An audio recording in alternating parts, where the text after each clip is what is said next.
Good evening everyone. Today we are with our third podcast and the topic of our podcast is Art and Science of Weaning from Mechanical Ventilator. So basically we will be talking about how we liberate a patient who is on a mechanical ventilation. So today we have Dr. Ranjit. Welcome Dr. Ranjit. Thank you. He will be sharing the information regarding the process and strategy of extubating a patient or liberating a patient from mechanical ventilator. So we will be talking on our topic in three different sections. So first we will be talking about how we assess a patient readiness to wean or not. So can you please provide us information on how do we assess a patient whether he is ready for weaning or not? Yes, definitely. You told the 3-step process, that is very important, because we don't directly jump for extubation. We assess whether patient is ready to wean or not. So there are definitely some criteria that you have to assess to tell that patient is ready to wean or not.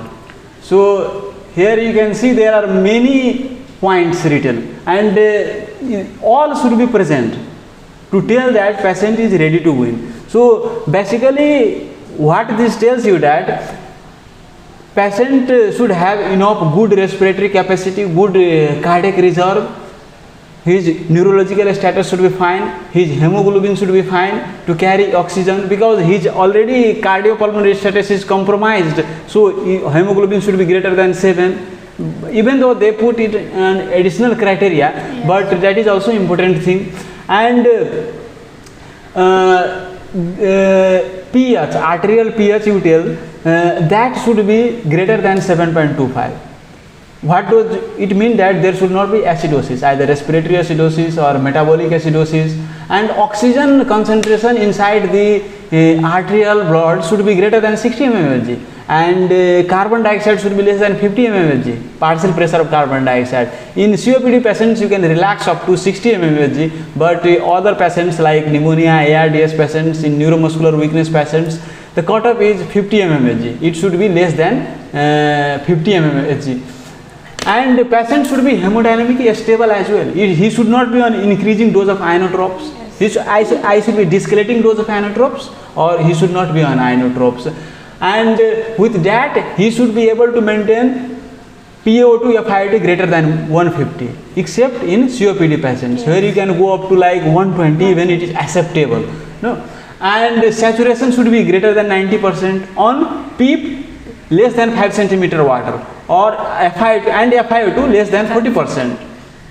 And he should be able to maintain enough tidal volume. He should not have much high minute ventilation. Respiratory rate not should be tachypneic, and I already told you that hemoglobin should be less than greater than 7, and the temperature. Yes. So in basically there are some. Sorry for the interruption. So as he has well told us the parameters that we should be looking before looking for the readiness of the patient for weaning. So we basically start to wean a patient after the patient is in mechanical ventilation, after 24 hours of mechanical ventilation. So why do we need to have a fever under control to wean a patient from a mechanical ventilator? Yes, that is very good question. And as you know, the temperature, as the body temperature increases, metabolism of cells increases, and there is more carbon dioxide production, and whether it is sepsis, infections, or whatever may be the cause of fever, there is in high metabolism, and to clear that carbon dioxide you need some support, because if patient is already some compromised cardiorespiratory status and you are extubating those group of patients, he may not be able to clear his carbon dioxide. Yes. And he may deteriorate. Yeah. So they have put it on additional criteria that patient should not have fever. Yes. So basically and that's a very important point, and we also consider P positive and expirative pressure to be less than or equals to 5 centimeter of water, but in some condition we need to have even less positive and expirative pressure, for example in patient with a heart failure or in pulmonary edema, right? Yeah, so in left ventricular failure, if you see if there is pulmonary edema, what happens that Can you turn on that pin and I will be able to better demonstrate. So when there is left ventricular failure, what occurs? That there is alveolar flooding with the fluid. Yes. So, and the PEEP that we are providing, like we are providing 5 centimeter water, this is able to open this during expiration. 5 centimeter water, whatever you are providing, and here you have, it is written that PEEP should be less than 5 centimeter water, but in pulmonary edema patients, this PEEP is opening this alveoli. But when you extubate that patient, and if you don't provide the pressure, then this much also alveoli collapses. Yes. And when there is alveolar collapse, then patient can deteriorate. So during the weaning, before we try weaning, you should keep minimum like 1 to 2 or 0 you should be in pulmonary edema patients. Yes. If the patient has the from baseline pulmonary edema, otherwise you can relax up to 5 centimeter water. So basically it's very important for us to have the underlying pathology to be under control before we go for the weaning. So basically in a patient with the pulmonary edema, the fluid should be already dissipated before we go for weaning method, right? Yes. So, so as we know, what are the things that we check for the readiness of the patient? Now, suppose our patient is now, the parameters are fulfilled. Now we go for the weaning. So what are the parameters that we look for the weaning, to proceed with the weaning? Yes, definitely they have developed many parameters, like I can remember like 15-16 parameters they have developed, and they each don't predict the weaning success. If you use those parameters in combination, you can think that he will have weaning success. So first parameter is RSBI. Yes. So what is RSBI and how the RSBI predicts the successful weaning? So as the name implies, RSBI stands for Rapid Shallow Breathing Index. Yes. So rapid means rate is rapid, no? So this is the frequency, respiratory rate. Shallow means tidal volume, how much tidal volume he is able to generate. So this index is called RSBI or Tobin's index they call it. Let's suppose the patient is tachypnea, frequency is high, and he is able to generate low tidal volume. So this index will be high. Numerator is high, denominator is low, so definitely this will go in higher side. So if it is greater than 105, then it tells that patient may have weaning failure. But if less than 105, it tells that patient have weaning success. And next parameter is maximum inspiratory pressure. Yes. Or negative inspiratory force. So how much force he is able to generate on his own. Like with this, like at least 30 centimeter water he should be able to generate. Otherwise there is chance of failure, weaning failure. And third is diaphragmatic ultrasound. So they with USG USS the contractility of diaphragm. So when a muscle contracts, it thickens. So when you inspire, your diaphragm contracts and it thickens. So the length of the diaphragm during contraction, inspiration minus expiration divided by during expiration, that gives you a fraction, and that fraction also predicts whether there is enough thickening of the diaphragm or not. Yeah. Theoretically, basically I don't remember the number, but the concept behind is that he is able to generate enough thickening of the diaphragm, he is able to contract his diaphragm enough or not. That gives you the chance whether patient have weaning success or not. And another is one parameter is P 0.1, and why this is what is the occlusion pressure. Yeah, 0.1 means 0.1 second. So 100 millisecond is equal to 0.1 second. So that's why they call it 0.1. So you pause inspiration for 100 millisecond. Yes. And how much pressure he is able to generate with the respiratory drive, that is the occlusion pressure. Yes. With when during inspiration you occlude the inspiratory limb, and then patient will generate the inspiratory force after occlusion. So basically his central nervous system is there is respiratory drive that is able to generate that force.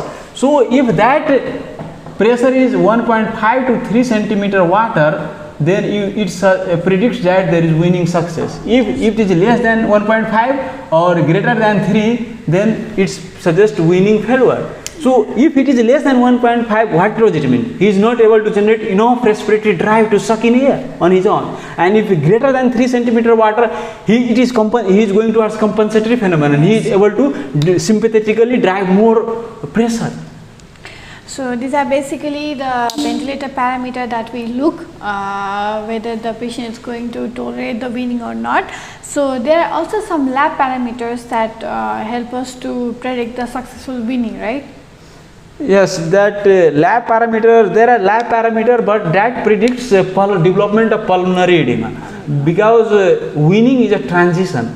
Yes. Because initially you are providing positive pressure and you are now shifting to patients on negative inspiratory pressure. So during that transition, patient can have sympathetic drive, so the sympathetic surge, and during that time patient can develop pulmonary edema, can develop cardiac ischemia due to that sympathetic surge. So you have to keep look on on that part with ECG, with long scan. You can look for B lines, and definitely you talked about lab parameters, and they have studied these lab parameters like protein, hemoglobin, total protein, albumin. If that increases more than 5% from the pre-weaning value, then it tells you that patient there is a high chance of development of pulmonary edema. Yes, definitely. Yes. So either total protein, albumin or hemoglobin. If it increases greater than 5%, it tells you that there is chance of development of pulmonary edema. And they have done check the specificity, and it is 100% specificity. If you see with this change, then it tells you that patient will develop pulmonary edema. So now we have checked for the readiness of the weaning. So what are the methods, or how do we proceed with the weaning? So now we assessed our patient Yes. is, and we think that he is able to wean. Yeah, we have checked for the readiness, we have checked for the successful predictors of the weaning. Now we proceed with the weaning method. Yeah. Yeah. So that is weaning trial. Yes. So in trial we do trial of half hour or 2 hour we do. Yeah. And you in mode, regarding mode of ventilation, you can keep on a spontaneous breathing mode, or you can keep on pressure support mode. There So- are some trials they have done regarding whether to check for whether to they have done trial in spontaneous breathing trial and pressure support ventilation trial, right? Yes, that was published about I remember 1 year ago, and they have compared between these two modes in difficult to extubate patients. And what is the definition of difficult to extubate? Those are elderly, greater than 60. Those have already compromised cardiopulmonary status. So even in those group of patients, they did not find any much significant difference between spontaneous mode versus pressure support mode. So I think you don't need to much worry about these things, to which mode you can go for, either spontaneous mode or pressure support mode. I think both are fine. Yes. So we I think definitely you prefer pressure support ventilation, as far as I know.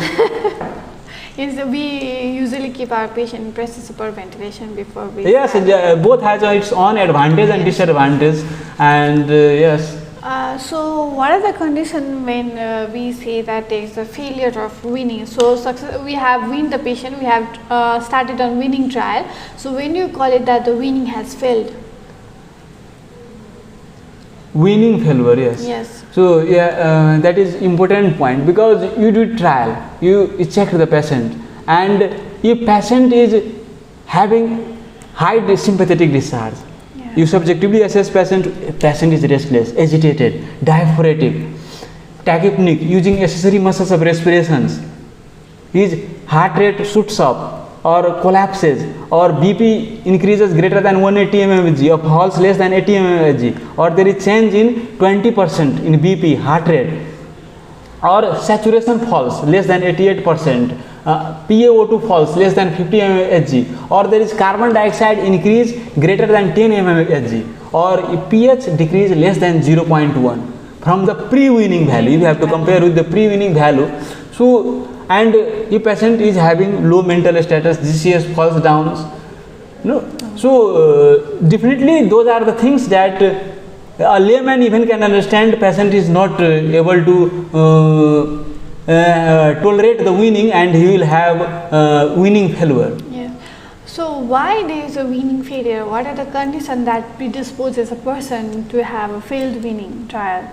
Yes, you raise a very important question, because one group of patients we have simple weaning and another group of patients difficulty weaning. Because I also have one experience that there was difficulty weaning a patient. So what is the definition of difficulty weaning patient? Yeah. Because when you do a spontaneous breathing trial and you fail, next day you did SBT, you failed, next day you did SBT, you failed, you failed 3 times. Or from the first day of the start of SBT, if 7 days has crossed and you are not able to wean the patient, then those groups of patients we call difficulty weaning patients. So what are the conditions that predisposes a person to a difficult weaning or failed weaning? Yes, there are variety of etiologies. Moving to our next slide. So yes, this slide demonstrates variety of causes. So starting from on his cardiorespiratory status to nutritional status, psychological status, ventilator circuit, those all things impact whether patient is having easy weaning or difficulty weaning.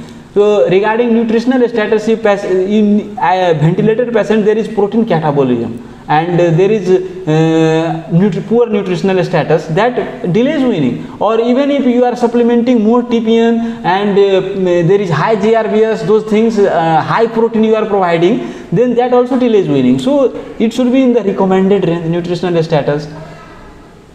No? And electrolytes. yes. So hypophosphatemia, hypokalemia, hypomagnesemia, hypocalcemia, those all weakens the muscle contractility, diaphragm contractility, intercostal muscle weakness, cardiac contractility. So those things also delays weaning. Another is endocrine parameters like hypo or hyperthyroidism. Yes, I was going to ask that question. Is thyroid function test necessary to be assessed in a patient with a difficult intubation? Sorry, extubation. Yes, generally I was called for assessing thyroid function test in ICU patients, and when I looked at the TFT parameters, it looked like CQ thyroid syndrome.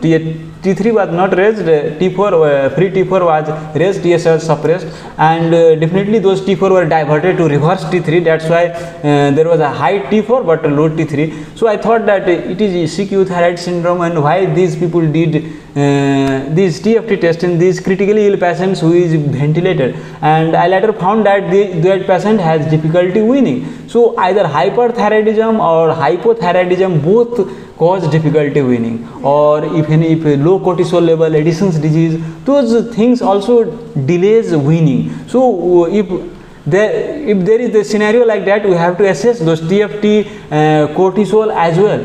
Yes, so we definitely need to look for the underlying endocrine abnormality if there is any difficulty in the weaning, so which is a very important point. And so now that we have assessed, we have done the weaning trial and patient has succeeded in the weaning trial, we go for extubation, right? So how do we assess the safety of extubation? Yes, so after success of weaning trial, then we go towards extubation. But we don't directly go and pull out the tube. No. Because patient can collapse. Of course, there's always a chance of re-intubation in a patient who has been recently extubated. So we always be ready with the intubation set before we extubate, right? Yes, yes. So if the patient is on ventilator, intubated for long time, like greater than 7 days, then there is chance of edema, tracheal edema, laryngeal edema, because of the sometimes during intubation there is laryngeal injury. Yeah. So sometimes due to long-term intubation, stenosis in the trachea occurs. So when you pull out the tab, then narrowing of the trachea occurs, and patient can have developed stridor. So we basically do with cough lick test before we extubate a patient. So can you please demonstrate how cough lick test assess for the post-extubation chances of post-extubation in stridor? Yes, yes. So let me draw this lung. So this is the trachea, and these are bronchus, and this is the lung. So here this is the tube, endotracheal tube, and here you have inflated the cough, right? Yes. And in the cough lick test, as the name implies, what you do is that you deflate the cough. So you deflate the cough. So when there is cough deflation, and when there is cough deflation and you are providing certain air through this tube, so this air should also leak through this route, because if this is patent, but if there is some edema, stenosis, then this air will not be able to pass. And when you auscultate on the trachea, if you don't hear that escape of air entry, if there is yes, no air entry. Yes. So that signifies that there is some obstruction. Yes. And they have also assessed it objectively, like less than 12% or greater than 24%. If the fraction of the expired air, I mean the air going outside, is greater than 24%, it suggests that there is not much obstruction. But less than 12%, that suggests that there is significant obstruction.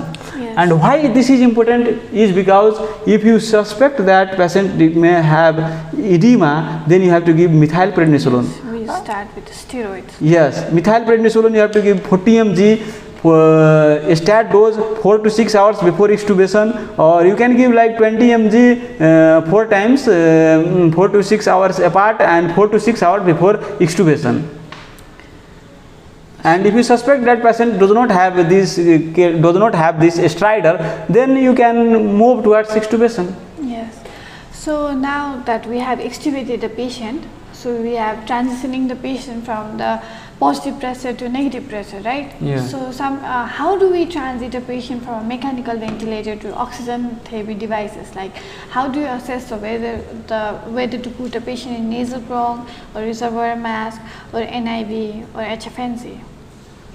Yes. So definitely there has been done some studies, and they have compared whether even patient with ARDS pneumonia after transitioning from intubation to NIV, HFNC, and they did not found much difference if you keep on NIV or HFNC in those groups of patients. But there are some subsets of patients like with COPD, with morbid obesity, chronic cardiopulmonary conditions.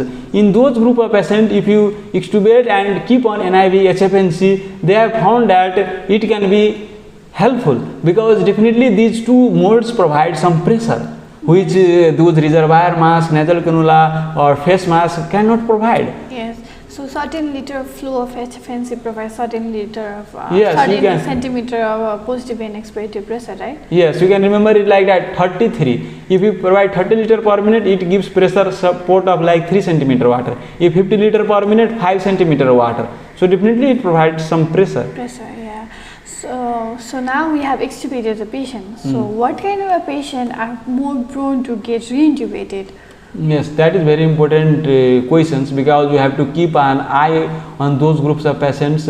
So if patient is elderly, like greater than 60 years, with compromised cardiopulmonary status, or if prior to extubation, if there is positive fluid balance, 24 hours prior to extubation, if there is positive fluid balance, or if GCS is less than 8, he is not able to generate enough cough strength, not only slight cough, he is able to, should be generate enough cough strength. They measure it objectively, the cough strength, the velocity of the cough, and he should be able to clear his secretions. Yes. And it should not be more than 3 hourly. 3 hours. 2 to 3 hourly. If you need to clear his secretions half hourly or 1 hourly, he is not able to. There is high chance of the reintubation in those groups of patients.